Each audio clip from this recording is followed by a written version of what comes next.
사랑하는 성도님들, 고난 중에 악인의 유혹, 악의 유혹을 주의하라라고 하는 그런 내용으로 말씀을 함께 공부하고자 합니다.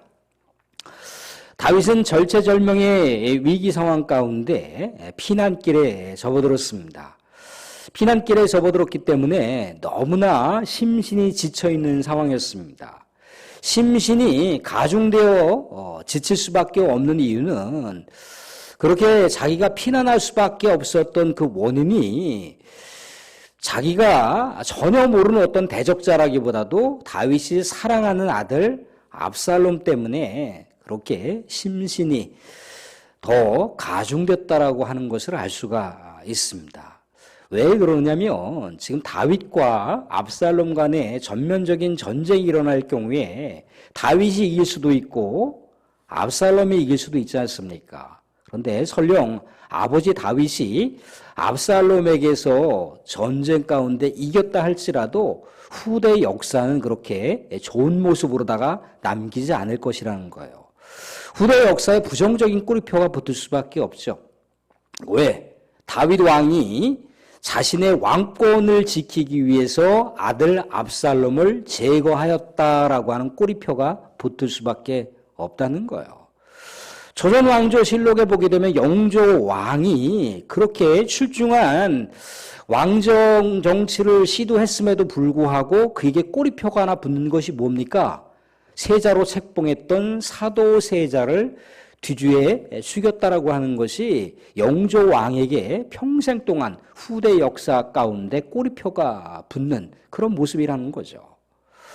다윗 왕은 그렇게 아들 압살롬을 죽였을 경우에 자신의 왕권 때문에 왕권의 눈이 멀어서 아들을 죽였다라고 하는 꼬리표가 붙을 수밖에 없다는 겁니다.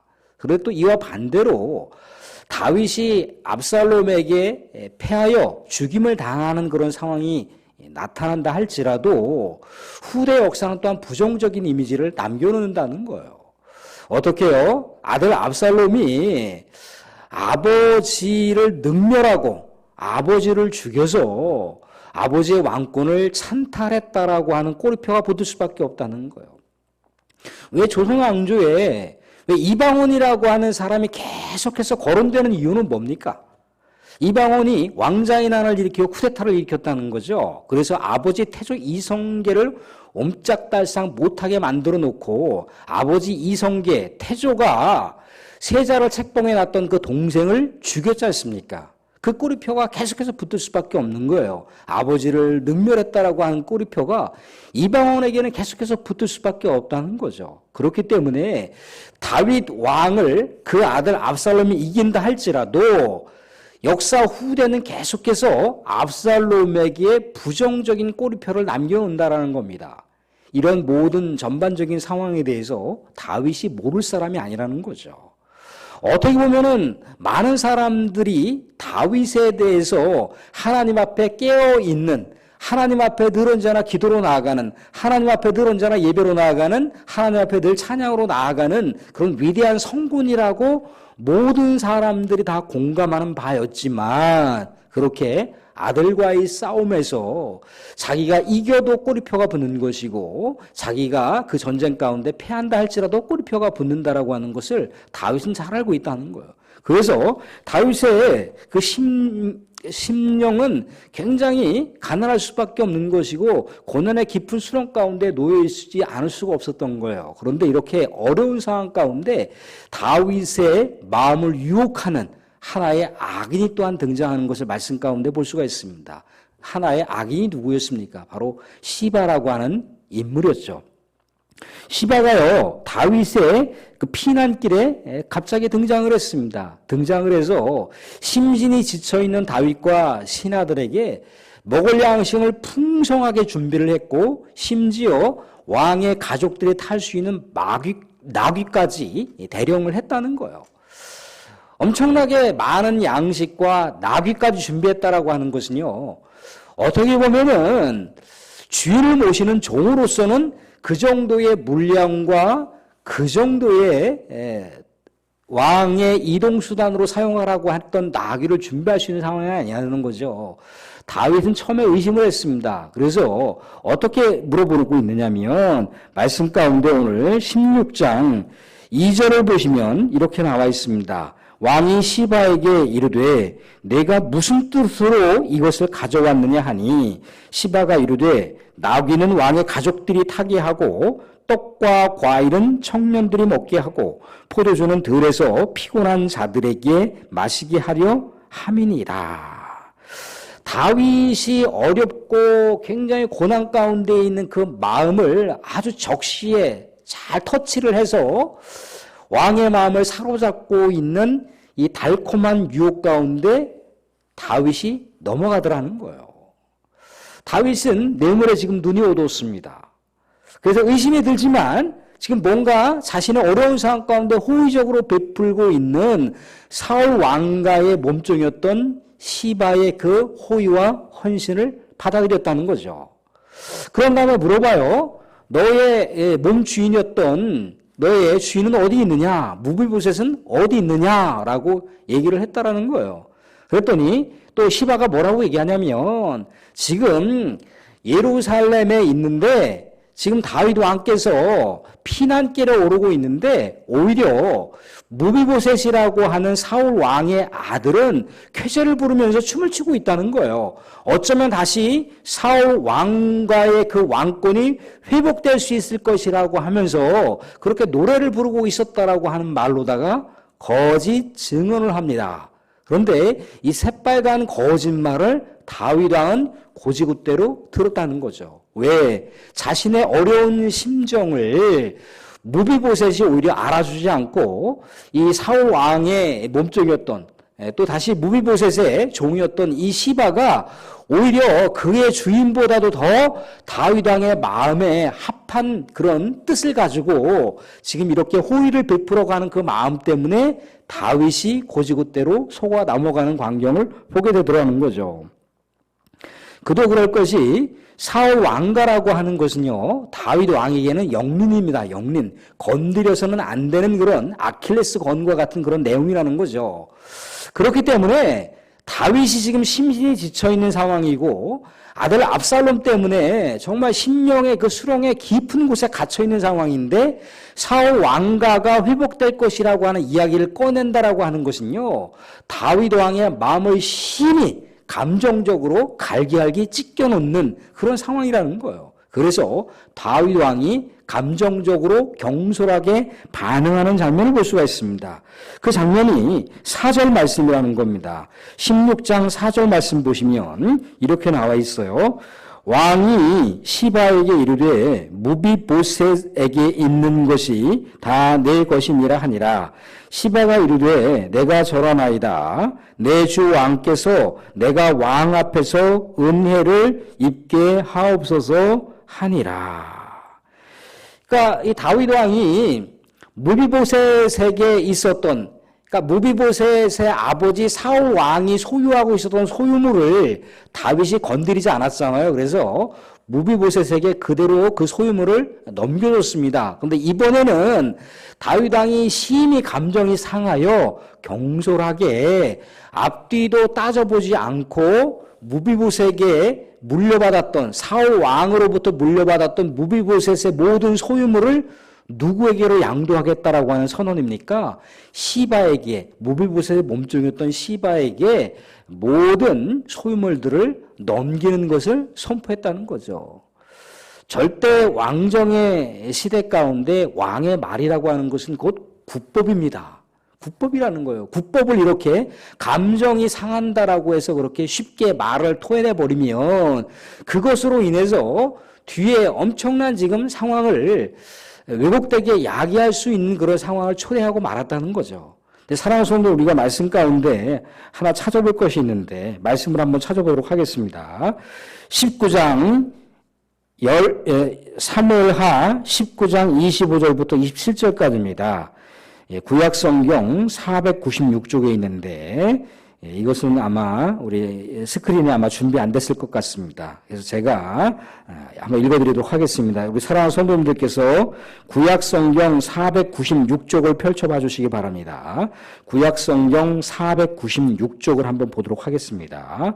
사무엘하 19장 25절부터 27절까지 말씀인데요. 말씀 가운데 이렇게 나와 있다는 겁니다. 25절 말씀 보시면 19장 25절 예루살렘에서 와서 왕을 맞을 때 왕이 그에게 물어 이르되 무비보셋이여 네가 어찌하여 나와 함께 가지 아니하였더냐 하니 대답하되 내 주 왕이여 왕의 종인 나는 다리를 절므로 내 나귀의 안장을 지워 그 위에 타고 왕과 함께 가려 하였더니 내 종이 나를 속이고 27절에 종인 나를 내 주 왕께 모함하였나이다. 내 주 왕께서는 하나님의 사자와 같으니 왕의 처분대로 하옵소서. 이렇게 모비보셋이 훗날 다윗 왕과 접견을 통해서 왜 다윗 왕이 피난길에 오를 때 모비보셋이 함께하지 못했는지에 대한 그 자초지종을 설명하고 있는 대목이라는 거예요. 그러니까 한마디로 말하면 뭡니까? 다윗 왕이 피난길에 오를 때 다윗 왕과 함께하기 위해서 양식을 준비하고 나귀에 이렇게 오르려고 안장까지 준비했는데 그만 자기가 신체 장애를 안고 있는 상황 가운데서 나귀를 타려고 했더니 이미 시바가 먼저 선수를 치고 다윗 왕에게 갔다는 거예요. 그러니까 시바가 준비했던 많은 양식과 나귀는 누가 준비했던 겁니까? 몸종이었던 시바가 준비한 것이 아니라 주인이었던 무비보셋이 준비했다라고 하는 것을 알게 되었다는 거죠.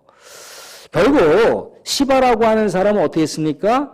악한 계획을 통해서 자신의 목적을 성취하고자 다윗 왕을 능멸한 거예요. 다윗 왕을 속였을 뿐더러 오히려 자기의 주인이었던 무비보셋을 모함했다는 거죠.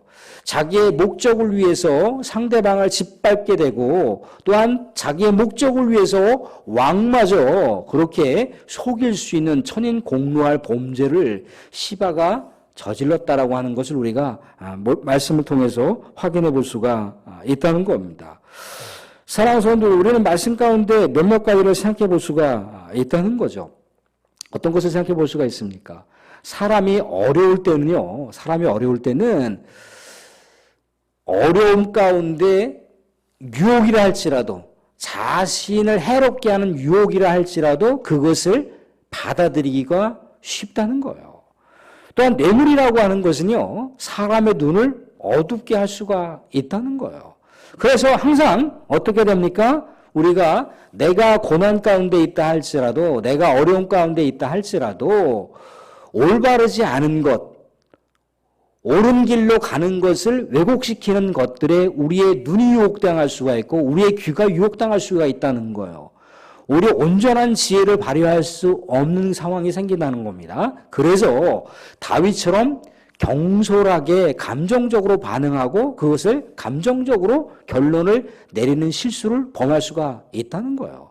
그래서 항상 우리는 하나님께 지혜가 필요하다라고 기도를 해야 된다는 겁니다. 또한 모든 상황 가운데 우리 하나님보다 우리 하나님께서 원하시는 것이 무엇인지를 더 깊이 또 기도하면서 나아가야 된다라고 하는 것을 말씀 가운데 생각해 볼 수가 있다는 겁니다. 사랑하는 성도들, 다윗이 지금 심신이 지칠 대로 지쳐 있을 뿐더러 자기가 이 피난길이 언제 어떻게 끝날지를 모르는 상황 가운데 있잖아요. 그죠? 그런데 시바라고 하는 그 몸종이 갑자기 등장을 해서 많은 양의 뇌물을 준비했고 많은 양의 먹을 것을 양식을 그렇게 준비했다라고 했을 때 다윗은 예전 같았다면 다윗은 아마도 하나님께 물어보았을 거라는 거예요. 하나님 이것을 받아야 됩니까? 말아야 됩니까? 이것이 어떤 상황일까요? 라고 하나님께 물어야 되는데 하나님께 물어보는 것이 아니라 사람에게 먼저 물어봤다는 거예요. 다윗의 예전의 모습은 그렇지 않았다는 거죠. 어떠한 자기에게 이득이 벌어지는 그런 상황이 있을 때라도 자기가 어려운 삶의 국면에 있다 할지라도 언제나 깨어있는 다윗이었지 않습니까? 그죠? 그런데 이렇게 자신의 상황이 너무나 곤고하고 지쳐있고 어려운 상황이 언제 끝날지 모르는 상황 가운데 있게 되다 보니까 다윗이 하나님께 기도하는 것을 계속해서 상실해 가는 모습을 우리가 볼 수가 있다는 거예요. 사랑하는 성도들, 지금 우리는 교회 공동체 가운데 공적 예배로 이렇게 온라인 영상 예배를 드리고 있습니다.